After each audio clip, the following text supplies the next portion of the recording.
بسم الله الرحمن الرحيم رب زدني علما. So next thing, we'll move on with the OSPF Totally Stub concept. So if you go back with the stub, what we discussed earlier. So the concept of stub is the basic for all. So in the case of stubs, whichever the area you configure as a stub, your external routes will come till the border router. And the border router is going to stop those external routes and generate the default route. So whatever the variations of the stubs we are going to focus from here onwards, it totally depends on the same concept, but we just extend the stub concepts here. So how we extend, if you go back with the stub configuration here, your external routes will come till the border router, and the border router is going to stop those external routes, and then it's going to automatically generate the default route. So it's going to generate the default route. That's how it is going to be. So the same thing we do with a totally stub, but we do a little bit extension to the actual stub what we discussed. So how exactly we do here? Again, come back to the same scenario here. We got these O routes. Let's take this is the area what I want to make it as a stub. So we got some O routes. So these O routes within the same area, we got 100. And then we do have some routes coming from a different area. So we got an OA routes. So these OA routes are nothing but the routes coming from a different area. So if you take 100 plus 100 plus 100, 300. And likewise, we got some E1, E2 routes, which are coming from redistribution. So let's say we got some external routes around 200. So this is a default routing table without any kind of stub configuration. So if we go back to this router here, now on this router, let's say I'm sitting here, and from this router, if you want to go to any OIA route, OIA means to the different area. So which means if I want to go to any of the external route, like in my case, from here,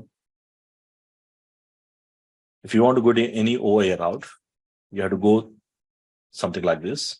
Again, you go like this, or you go like this. So which means in my case, if I want to go to any external route, you have to go via area border router, right? That's what I should go, right? So if you want to go to any external route, you have to go via area border router. Means to go to any external route, area border router, as well as OIA route, the same area border router. So which means anyway, to go outside the area, you have to go via area border router, whether it is an external route, like in the previous case, or whether it is any OIA route, which is outside the area. So which means I can make it more better, and I can configure that with a totally stub. So which means not only your external routes, so these external routes will come till the border router, your E1, E2 routes.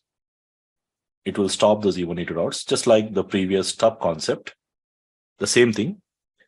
But additionally, in totally stub, we also block these OIA routes. So which means these OIA routes coming from a different area, they also come till the border router. So these OIA routes, it's going to stop these OIA routes, nothing but your LSA3. So in the case of stubs, it's going to stop those LSA4 and LSA5s, your external routes. In the case of totally stub, we are stopping both the external as well as the OIA routes, and then generated single default route. So which means if you check this router inside the routing table, you just have these O routes from the same area. How many? 100. And to reach any OIA route or to reach any external route, there is a single default route installed. So this way your routing table will be much more smaller when you compare with the stub. So if you want to implement stub, it's recommended to implement totally stub, because not only your external routes, but also your OIA routes. OIA means your LSA3s. It will reach the border router, and that border router is going to stop those routes, and it's going to generate the default route.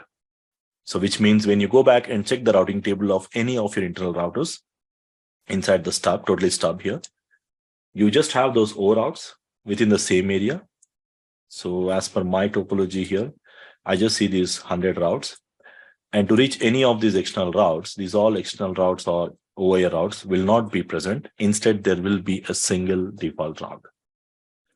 So if you see here, as per my example, I'm replacing this 500 routes with one single route, because anyway, to reach any of these routers, you have to go via area border router. So there is no point in installing each and every route. And again, the advantage, if any of these external routes or any of these route goes down, the LSAs will come up to here, and it will not generate any LSAs inside the area. That will minimize the number of advertisements within the stub area as well. In terms of reducing the CPU utilization, also minimizing the size of the routing table, which improves the performance. Okay, so if you quickly summarize the same concept here, this is the concept of stub. So we just need to add the extension to this. So if I just take this as a totally stub concept, so which means in my case, I want to make this as a totally stub. So not only your external routes, it also stops your OIA routes and generate the single default route. So this is your totally stub. Okay, so if you see, there is just an extension to the stub. That's the only thing you need to know. So let's go ahead and quickly verify this with a simple example. Like I said, the same thing, totally stub is going to stop your external routes and replace them with a single default route. So as you can see, this is the same. Summary routes and external routes will be stopped, and it's going to generate the single default route. So to go ahead and verify this lab, again, the same thing, I'm going to use the same topology. And we also use the same configuration, as we already did some configuration earlier. If I just get back to the router and verify the configurations on the router 1, on the router 2, as well as on the router 3. As you can see, we already configured this particular area as a stub in our previous lab. So we can just continue with the same configurations, the same OSPF. And what I'll do is I'll remove this stub configuration, because now as you decided to move to a totally stub, you have to remove this stub configuration. That's the first thing we'll do. And we'll make our topology with just a simple OSPF configurations, just to avoid unnecessary confusion. Of course, the configuration will be the same. I don't need to remove in general, but here I just wanted to make it clear and do the configuration, everything from the beginning, as if we don't have any configuration of the stubs. So once you remove the stubs, here what I should see is I should see the neighborship should come back as it is. Hopefully it will come up if I have removed the stub here. I think I didn't remove on the router 1. You can see, because the router 1 neighbor was down. So I'm going to no area 10 stub. Okay, so once you remove these configurations, what I should see is I should see my OSPF neighborship has to come up. And likewise, we should see normal route exchange, where I should also see the OIA routes, as well as you should see the external routes. So that is a normal routing as per the normal OSPF. Now, what I did is I want to make this area 10 as a totally stub. And again, the same rule applies, that stub area should not be the area 0. So it's not area 0. And there should not be any virtual link configured in that area 10. There is no virtual link here. And what is the other rule? The other rule is you don't have any external routes coming through that. So we don't have any external routes passing through the area 0, area 10, right? So which means I can configure this area 10 as a totally stub.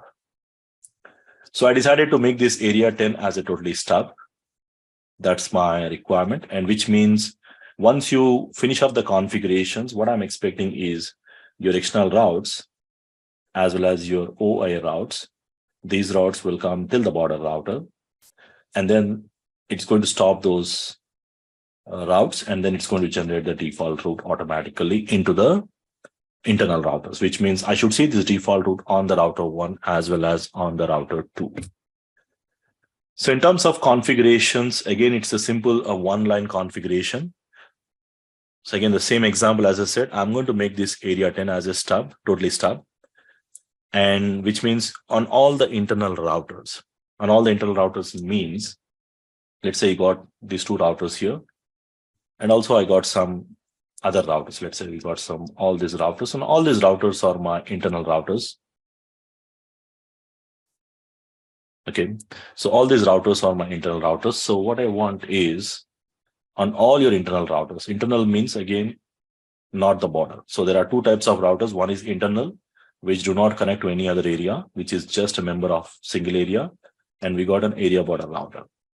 So there is a separate configuration. You have to do it on the internal router. So on the internal router, you have to give the same command, area 10 stub. So which means in my example, there is a router 1 and router 2. That's it.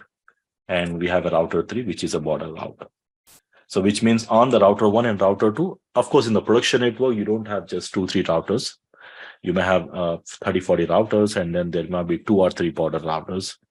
So that's how you need to categorize. So on every internal router, so don't miss any single router. Again, as I said, if you miss any single router, then the neighborship will not form. So in my case, my internal routers are the router 1 as well as the router 2. So let me just configure this command. So as you can see, I'm just doing the same configurations, means you don't need to completely remove the configurations on the router 1 and router 2. So it's still the same configs here, but only on the border router. Now the border router will change the command. So this configuration comes on the border router, where we have to say on the ABR, we have to say area 10 stub. So when you say area 10 stub, it's going to stop your LSA 4 and LSA 5s. And when you say no summary, which basically says that the stop your LSA 3. LSA 3 is also called as summary LSA. So which means I'm also saying that don't send the summary LSAs, nothing but LSA 3s. So this is the additional command. So if you just remove this command on the border router, then it will become normal stub, which only stops the external routes. But if you want to stop the external routes with OIA routes, then we need to give no summary command. So which means on the router 3, in my case, the router 3 is the border router. So we go inside the router OSPF 1. So router OSPF 1, and then we had to say area 10 stub.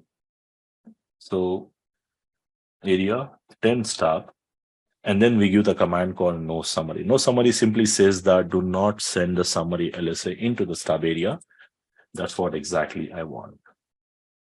So no summary. So which means now what I'm expecting is your external routes should stop on the router 3 itself. The OIA routes also should stop on the router 3 itself, the border router, which means I should see those. If I say show IP route OSPF, I should see those external routes or OIA routes on the router 3. Of course, I don't have OIA here because we don't have many areas. But you'll see the route because the border router will not have the default route. The border router will say, I will maintain all the routes. Now you people, that is your inside internal routes, I'm going to stop them advertising to the internal routers. And instead of that, I'm going to advertise the single default route. So which means that on the router 1 and the router 2, I'm saying that there must be a default route replaced. So if I go back to the routing table, always check the routing table before and after. So I'm expecting the routes here. If you say show IP route OSPF on the router 2 as well as on the router 1. So on the router 1, I can see the default route, but not on the router 2. Again, the issue the same here. I do have already a static default route, which is configured, which is overwriting. As you know, the administrative distance of, let me first open up that issue here. So I do have this default static route, which is already configured. The administrative distance is 1 compared to the OSPF, which is 110. So that is actually forcing not to install the route, which was again part of my previous lab configs. So which means I'm expecting the default route has to be advertised by the OSPF, which means if I want to go to any external route, there is no external route, there is no OIA routes. But still, if I want to ping any OIA, which means I can go and ping to 13001, I can still ping to them. They are in different area. Still, I can go ahead and ping with them. As you can see, I don't have the 13 dot route, but I still can reach through this OIA route, means the default route. And likewise, I can still ping to those external routes without any problems. As you can see in the routing table, even if you trace any unknown subnet, it still go to the border router and it will get dropped there. but any unknown subnets will be sent to the border router automatically here. So this is again the quick verification here. So if you quickly compare the stub and the totally stub, what we have configured, in the case of stub, it is going to replace only the external routes. That is a normal stub configuration. In terms of commands, we have to say area 10 stub command here, and the same command you have to give here, same command you have to give here. But whereas in the case of totally stub, what we are doing is we are not only stopping the external routes, but additionally we are adding these OIA routes, and then it's going to generate the default routes. So to make this possible, the same command here, the same command here, but on the border router, we have to say no summary additional. That's the configuration here.